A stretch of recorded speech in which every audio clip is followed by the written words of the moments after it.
ये पेपर है जून 2016, पेपर है जून 2016 1-2। और पहले आप इसका थ्रेशोल्ड नोट कर लो, सब लोग इसका थ्रेशोल्ड नोट कर ले।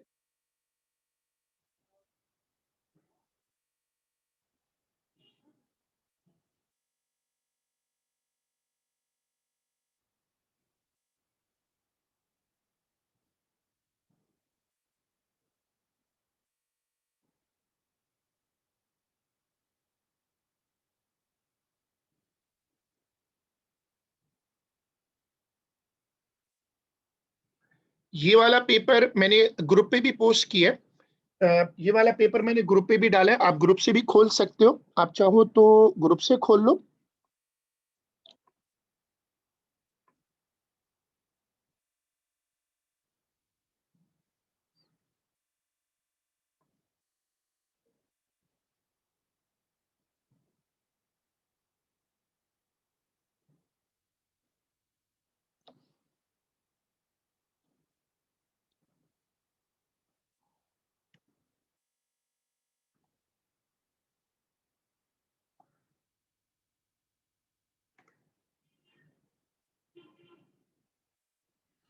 हम ये वाला पेपर कर रहे हैं अब। ये वाला पेपर आप अपने पास ओपन करें, इसका थ्रेशोल्ड नोट करें। पेपर 1 है तो कैलकुलेटर यूज नहीं होगा। और इसका हम पहले क्वेश्चन से शुरू करें, क्वेश्चन नंबर 1। क्वेश्चन आप स्क्रीन पे भी देख सकते हो, बट ऑब्वियसली बेहतर है कि पेपर लो और पेपर के ऊपर आपको लिखना है। तो पहला क्वेश्चन देखो जो सिंपल बॉड मैथ्स पर है और उसका पार्ट 2 फ्रैक्शन पर है। ये वाला क्वेश्चन करके दें।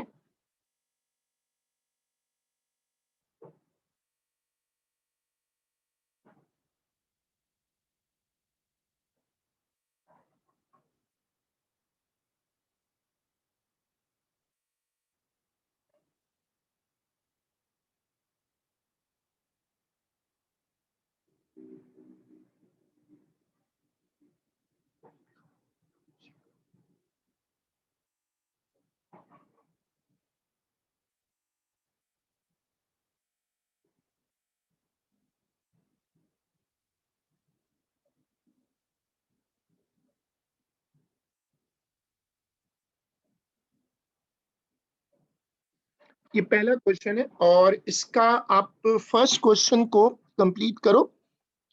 और पहला जो क्वेश्चन है उसकी वर्किंग मैंने बोर्ड पे शो की है स्क्रीन पर। देखिए पेपर वन में आपको सारी कैलकुलेशन शो करनी है।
ठीक है, अब उसके बाद क्वेश्चन नंबर 2, अब इसको आगे चलाएं। क्वेश्चन नंबर 2 देखें। बेसिकली ये जो टॉपिक है ये है सिमेट्री, और सिमेट्री अभी हमने डिस्कस नहीं किया हुआ। तो a rectangle has rotational symmetry of order this, and there are that many lines of symmetry. तो ऑर्डर ऑफ सिमेट्री वाला टॉपिक है, वी हैवंट डन दैट, और रोटेशन सिमेट्री भी अभी हमने नहीं की हुई। सिमेट्री का मतलब क्या होता है कि आप किसी फिगर को बिल्कुल बीच में से डिवाइड करो तो फिगर अपने ऊपर फोल्ड हो जाए। This is called line of symmetry. अब ये हम बाद में करेंगे। आप अब देखिएगा क्वेश्चन नंबर 3, ये वाला क्वेश्चन करते हैं, और इस वाले क्वेश्चन को पहले पढ़े। देखिए, इस वाले क्वेश्चन को पढ़े, और इसमें लिखा हुआ है, it is given that $100 is equivalent to 56 pounds. Use this information to draw a conversion graph between pound and dollars on the grid below. अब वो कह रहे हैं कि आप ज़ाहिर जीरो पे जीरो होगा, एक और दूसरा जो पॉइंट होगा डॉलर पे आप 100 ले लो और पाउंड पे 56। एक स्केच बनेगा जो स्ट्रेट लाइन होगी। वो स्केच बनाए, स्ट्रेट लाइन स्केच बनाए, ऐसे कर स्केच बनाए। और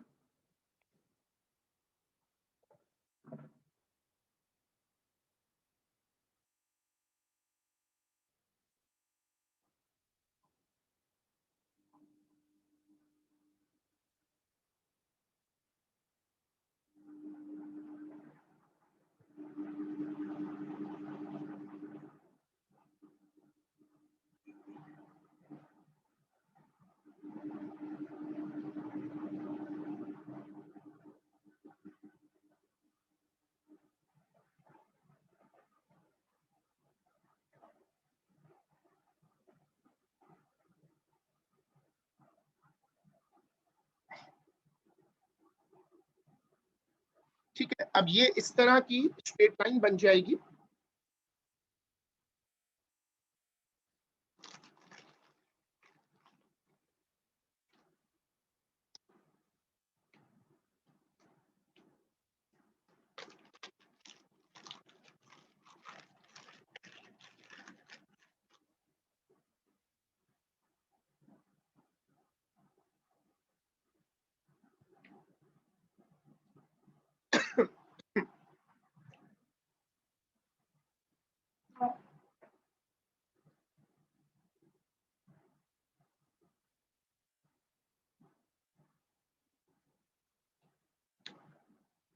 ठीक है, अब वो पूछता है, use your graph to convert $64 to pound.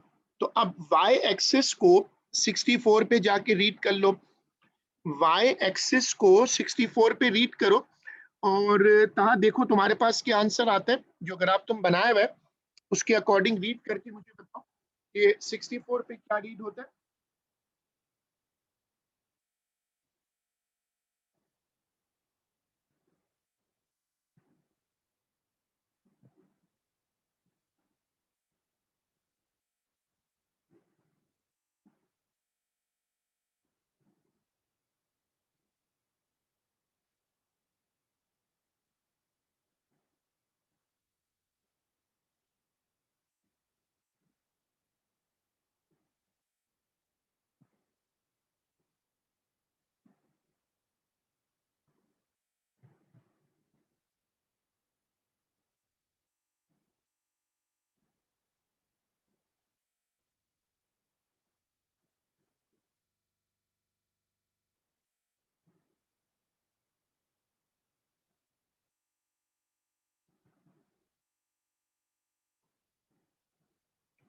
हाँ, तुम्हारे पास तहाँ अगर आंसर आया तो मुझे बताओ, अगर तुमने इसको रीड किया है।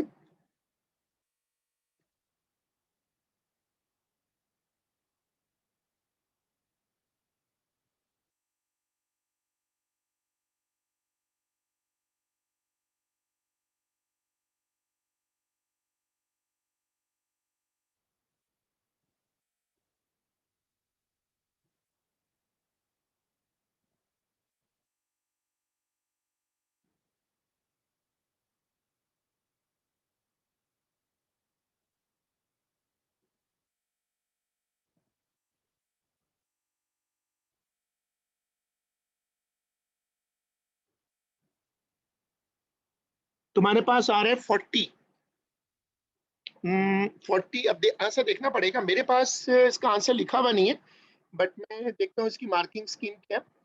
तो मेरे पास इसका आंसर अभी आ नहीं रहा, चलो मैं देख के बताता हूँ, ठीक है। अब उसके बाद ये वाला क्वेश्चन शुरू करते हैं। Question number 4। देखो पहले क्वेश्चन पढ़ो। वो कहता है कि उसने एक टेबल दिया हुआ है, उसमें फ्रैक्शन है, सामने डेसिमल है, आगे परसेंटेज है। बहुत सिंपल सा सोल्यूशन है और बगैर कैलकुलेटर के करके देना है। Question number 4।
ठीक है, अब हमने ये वाला क्वेश्चन शुरू किया।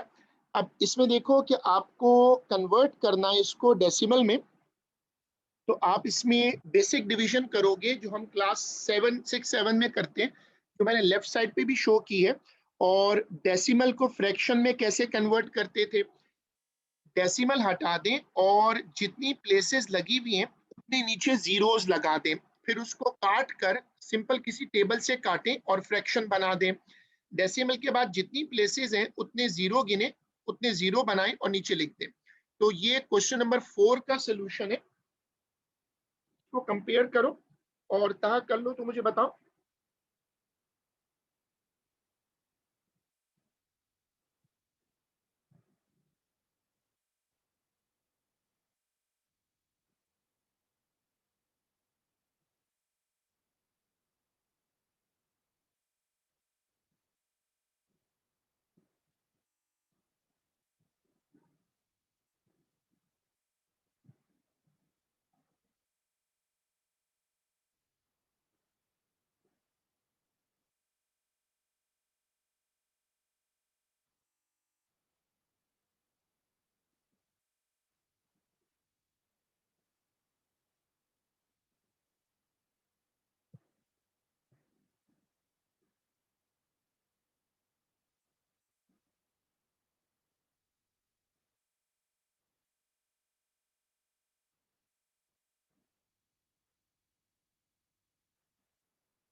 जो डेसिमल है ना, सेकंड पार्ट में जो डेसिमल है 3/20, उसकी देखो वर्किंग मैंने लेफ्ट साइड पे शो की है, टेबल की लेफ्ट साइड पे देखो।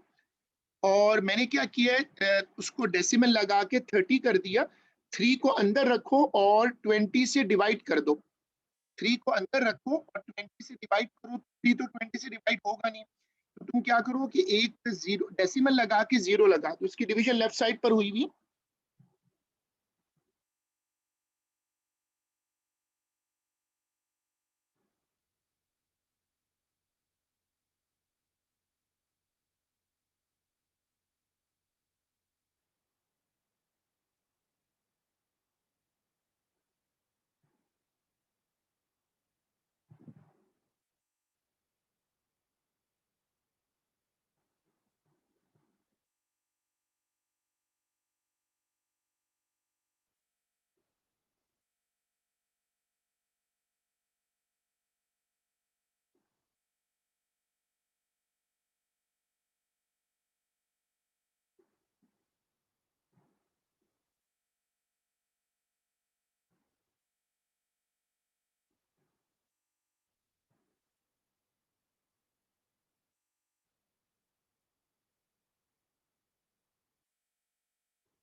ठीक है, अब क्वेश्चन नंबर 5 पर आ जाते हैं। Let's start question number 5। पहले पढ़ो कि the table shows some information about the temperature in a city, find the difference between the maximum and minimum. इसमें क्या करना है कि आप दोनों को माइनस कर दो, मैक्सिमम और मिनिमम जो टेम्परेचर है, मैक्सिमम और मिनिमम टेम्परेचर को माइनस कर दो। और minimum temperature T degree at one Friday was 13 degree lower than the minimum temperature on 1 मार्च। तो ये तो सिंपल सब्ट्रैक्शन होगा, तो ये दो पार्ट है, दोनों करें और फिर आंसर शेयर करें।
ठीक है, अब ये वाले क्वेश्चन अगर आपने करा तो अब इसकी जरा वर्किंग शेयर कर लेते। देखो ये इसकी वर्किंग है।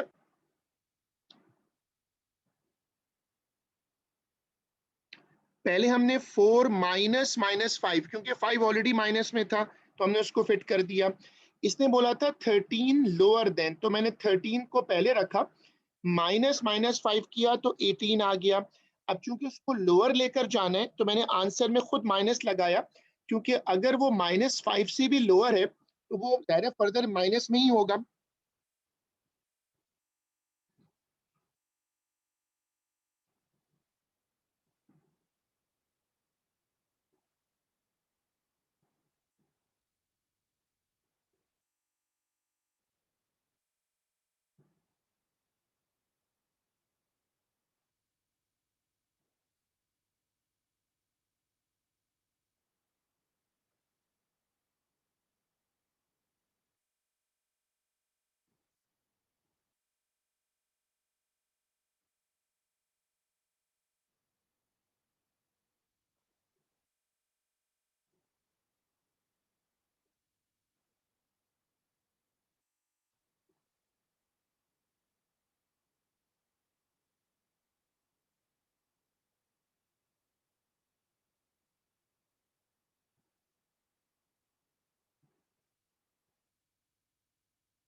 अब आहे question number 6, express 98 as a product of its prime factor. वो जो ग्रिड वाला मेथड है वो लगेगा 98 के फैक्टर बनाए।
ठीक है, अब इसमें पहला जो पार्ट है उसके आंसर को कंपेयर करो। अब जो पहला पार्ट है उसको आप ग्रिड मेथड से सॉल्व कर लो।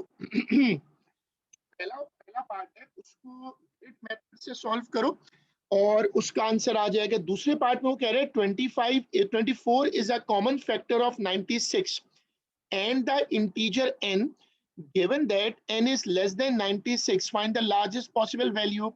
जो लार्जेस्ट पॉसिबल वैल्यू पूछ रहे हैं उसका मतलब होता है एचसीएफ, एक तरह से वो एचसीएफ पूछ रहे हैं। तो पहले पार्ट ए कंपेयर कर लो। अब तुम 24 का टेबल लेते जाओ और देखो लार्जेस्ट नंबर कहाँ तक जाता है, क्योंकि जब 24 इंटू 4 करोगे तो 96 हो जाएगा, इसलिए आंसर जो है वो 72 होगा। ये वर्किंग शेयर।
ठीक है, इसमें ये वाला क्वेश्चन पढ़े, और ये है टाइम मेंसुरेशन पर, ये वाला क्वेश्चन पढ़े।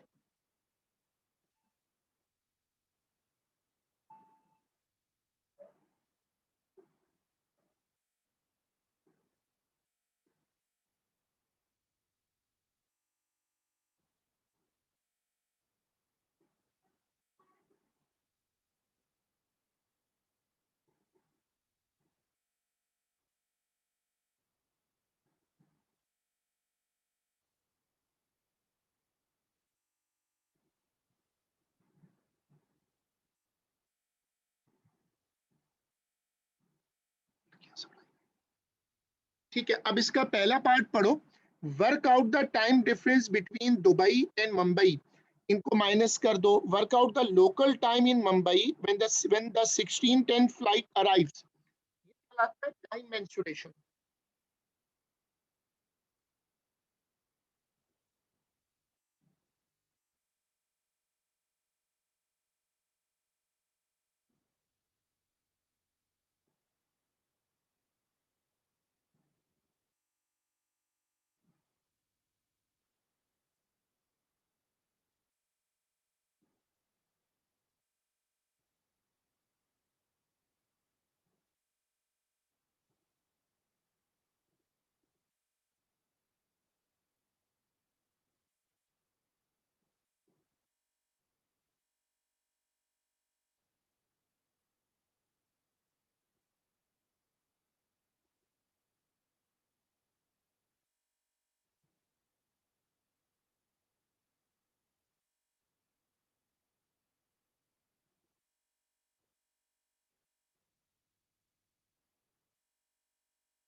ठीक है, अब अगर आपने इसका ये दो पहला और दूसरा पार्ट अगर किया है तो फिर हम इसको कंपेयर करते हैं। तो क्या होगा, पहले पार्ट में देखो कि उसने पूछा था कि दुबई और मुंबई में क्या फर्क है, तो ऊपर मैंने देख लिया कि 3:30 जो है वो डिपार्ट टाइम है दुबई में, और मुंबई में 3:10। तो मैंने क्या किया कि उसमें पहले 3:10 ऐड कर दिया, 3:10 ऐड कर दिया, 6:40 हो गया। अब 8:10 में से 6:40 प्लस माइनस तो हो नहीं सकता, तो मैंने क्या किया, उसमें मैंने कैरी लिया 8 में से और वो 7 हो गया। जब माइनस कर दिया तो इसका मतलब है 1 आवर 30 मिनट आगे है वो।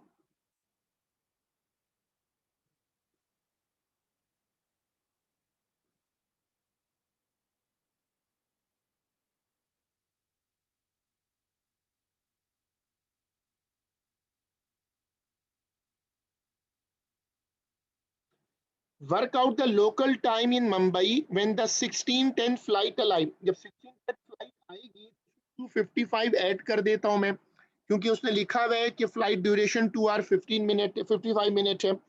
1865 हो गया, पिछले पार्ट में सॉल्व किया है ना कि दोनों में 1 आवर 30 मिनट का फर्क है। तो मैंने 1865 को 1905 लिखा, क्योंकि 60 के बाद 1 आवर ऐड होता है। अब उसमें ऐड कर दो, 20:35 हो जाएगा। ये वाली वर्किंग, ये वाली वर्किंग।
ठीक है, अब आपने इसको देख लिया, अब आप आ जाओ अगले क्वेश्चन पे।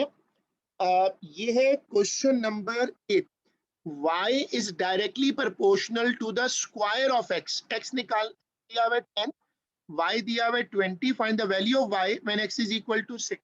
ये वाला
ठीक है, अब ये वाला पार्ट चेक करें और इसको मैंने बोर्ड पे आपको स्क्रीन पे दिखा रहा हूँ, इसको मैंने 2 तरीकों से सॉल्व किया है।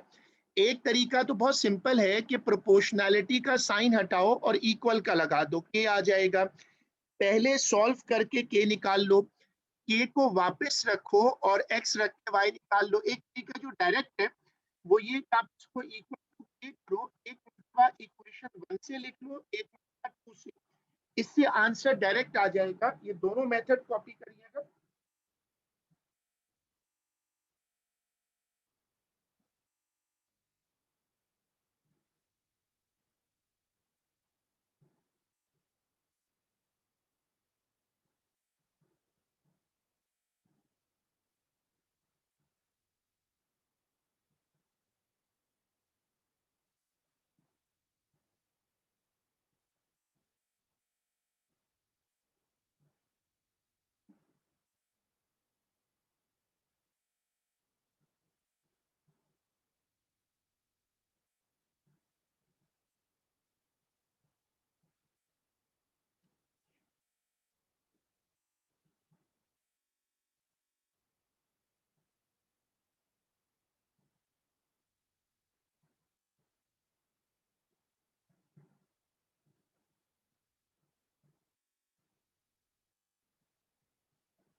इसके ये दोनों मेथड कॉपी करिएगा।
ठीक है, अब ये वाला पार्ट कंप्लीट हो गया और इसके बाद अब आप देखो ये वाला क्वेश्चन है, इसका इसका ताल्लुक है सेट से।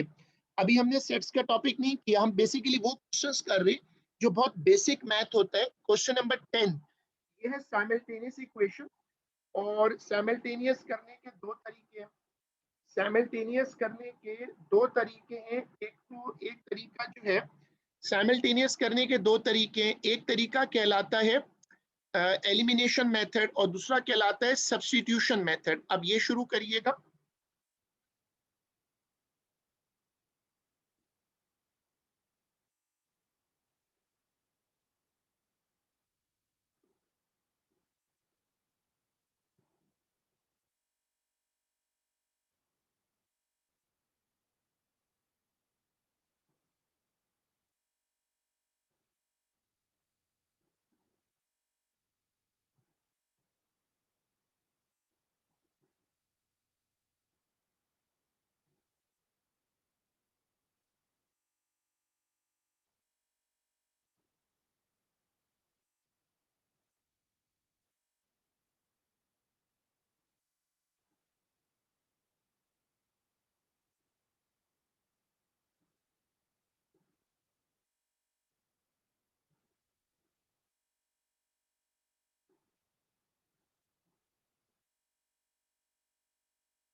ठीक है, अब इसका अगर सॉल्व किया है तो हम इसको कंपेयर कर लेते हैं।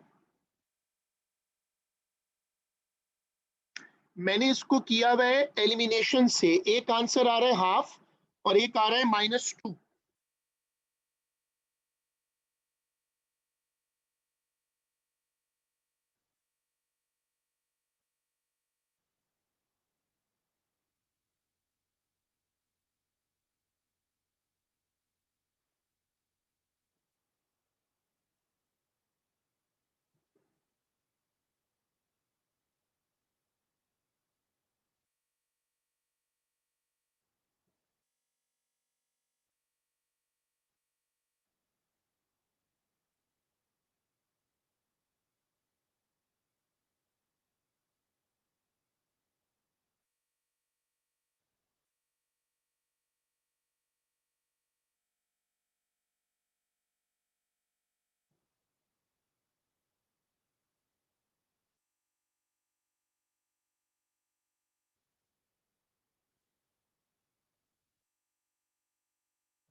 तो ये वाला क्वेश्चन देखो, इंडिसेस का जो क्वेश्चन है, अगर ऊपर नीचे पावर हो, अगर पावर ऊपर नीचे हो तो माइनस होती है, और अगर बराबर पावर है वो बराबर बराबर में हो तो ऐड होती है। इंडिसेस में आपको क्वेश्चन नंबर 11 देखने।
ठीक है, अब इसमें जब होल पावर होती है तो उसके ऊपर एक माइनस साइन है, माइनस साइन आप रिवर्स कर सकते हो, अगर अंदर फ्लिप कर दो तो पावर प्लस हो जाएगी। अच्छा, ये भी कर सकते हो आप, मैंने जैसे किया ना, तो अंदर वाला फ्लिप कर दिया, ऊपर वाला तो सिंपल कैंसिलेशन है। जो पावर बाहर होती है वो सब पे अलग अलग आ जाती है। तो अब ये वाली चीज देखिएगा।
अब ये वाला क्वेश्चन कहाँ पूरा हो गया, तो अब हम इसका अगला क्वेश्चन देख रहे हैं। अब देखो ये वाला क्वेश्चन है, the diagram below shows triangle ABC. ये बेसिकली लोकस है, लोकस अभी हमने किया नहीं है, तो मैं अब इसको शुरू कर रहा हूँ। क्वेश्चन नंबर 13 को पहले पार्ट में कहता है write down values in order of size starting with the smallest. सबको नंबरों में कन्वर्ट कर लेते हैं और फिर कंपेयर करते हैं। अच्छा याद रखें, any number raise to power 0 is 1। नीचे जो पार्ट है वो भी ऐसे ही सॉल्व होगा। तो क्वेश्चन नंबर 13 शुरू करना है।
ठीक है, अब जो लिखा हुआ है ना कि write down one possible value of x which satisfy the inequality 2 is less than x less than 3। तो आप सोचो किस नंबर का अंडर रूट करें तो 2 आता है, वो नंबर 4 है। और किस नंबर का अंडर रूट करें तो 3 आता है, वो 9 है।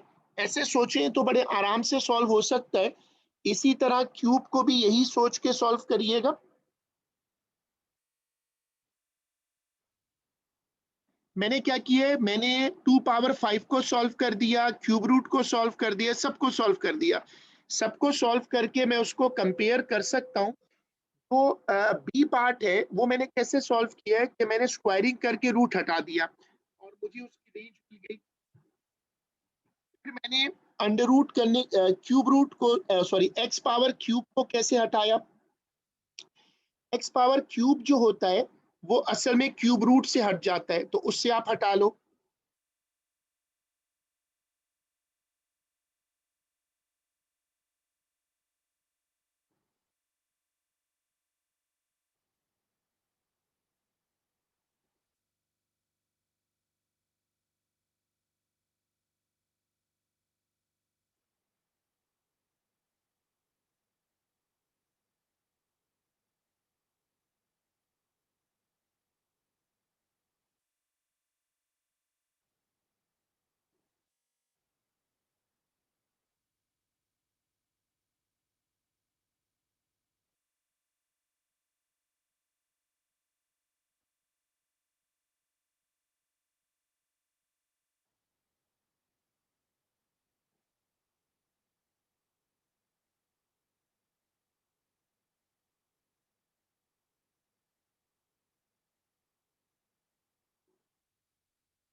ठीक है, अब इसके बाद आप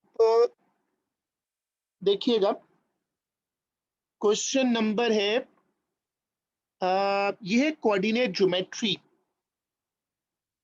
तो ये टॉपिक अभी हमने उस तरह करा नहीं है, इसको छोड़ देते हैं। और ये है इनइक्वालिटीज का ग्राफ वाला टॉपिक, इसको भी छोड़ो। और ये वाला कर रहे हैं 16, पहले 16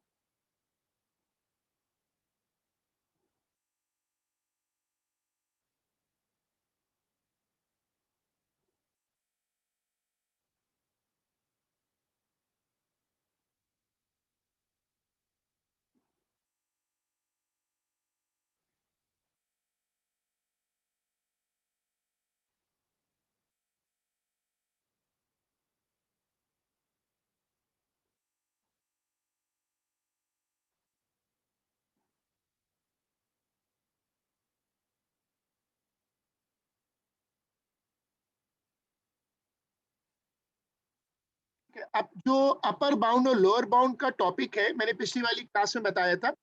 इसमें क्या करते हैं कि जो चीज नियरेस्ट के बाद लिखी है उसको हाफ कर दें, हाफ करने के बाद ऐड करेंगे तो अपर बाउंड आएगा, माइनस करेंगे तो लोअर बाउंड आएगा। ये क्वेश्चन बहुत आते हैं पेपर 1 में। और अभी जिनके मिड टर्म में बेसिक मैथ तो सब जगह ही आता है, तो वहां आपको इसकी जरूरत पड़ेगी। देखो, मेथड बहुत सिंपल है। जो नंबर नियरेस्ट के बाद लिखा है उसको आधा कर दें, माइनस करेंगे तो लोअर बाउंड आएगा। अब इसमें अपर बाउंड और लोअर बाउंड की कैलकुलेशन है। जो मिनिमम वैल्यू होती है डिफरेंस पे, वो कैसे निकलती है कि आप बड़े नंबर का लोअर बाउंड लें और छोटे नंबर का upper bound। ये करके दें, इसको शेयर करें सोल्यूशन को।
ठीक है। उसके बाद क्वेश्चन नंबर 17 ये है बेरिंग से रिलेटेड। बेरिंग का टॉपिक हमने क्लास में करा हुआ है। बेरिंग में हमने ये सीखा हुआ है कि तो बेरिंग इज एन एंगल, और एक कन्वेंशनल मेथड ये है, लिखा हुआ है ए फ्रॉम सी।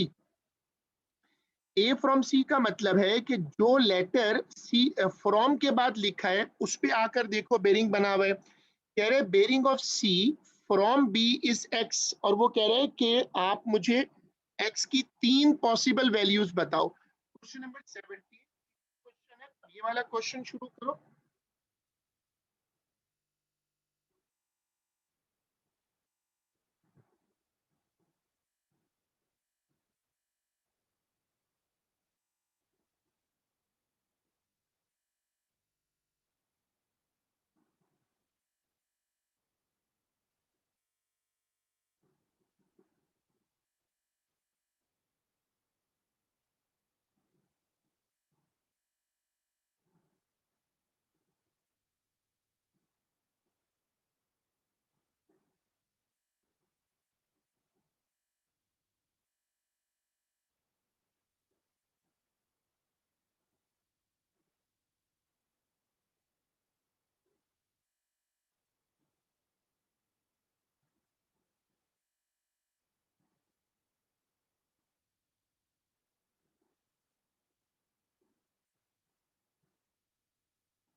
ठीक है, अब हम इस क्वेश्चन को जब शुरू करें तो 3 आंसर्स का मतलब है 3 पॉसिबल सोल्यूशन हो सकते हैं।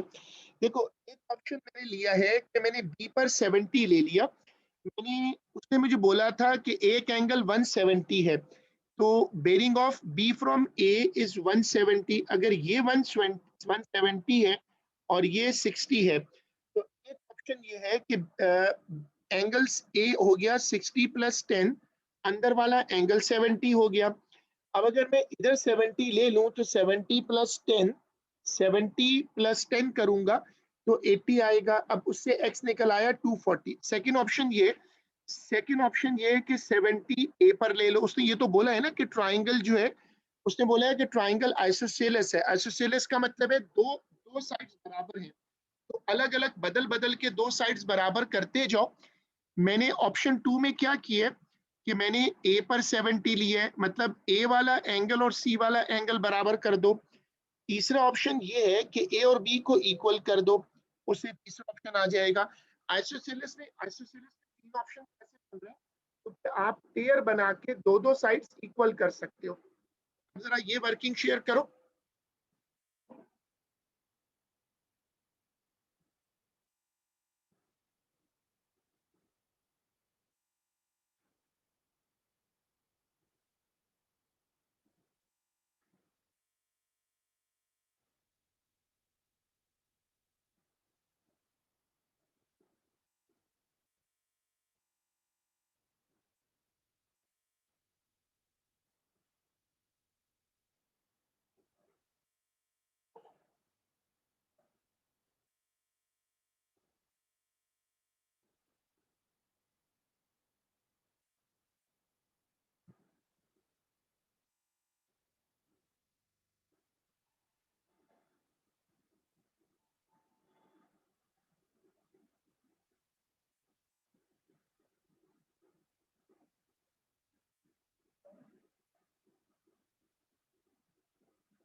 ठीक है, फिर हम इसको आज यहीं तक रोक रहे हैं, ये वाला पेपर हम यहीं तक रोक रहे हैं और हम इसको फिर इंशाल्लाह अपनी अगली क्लास में कंटिन्यू करेंगे।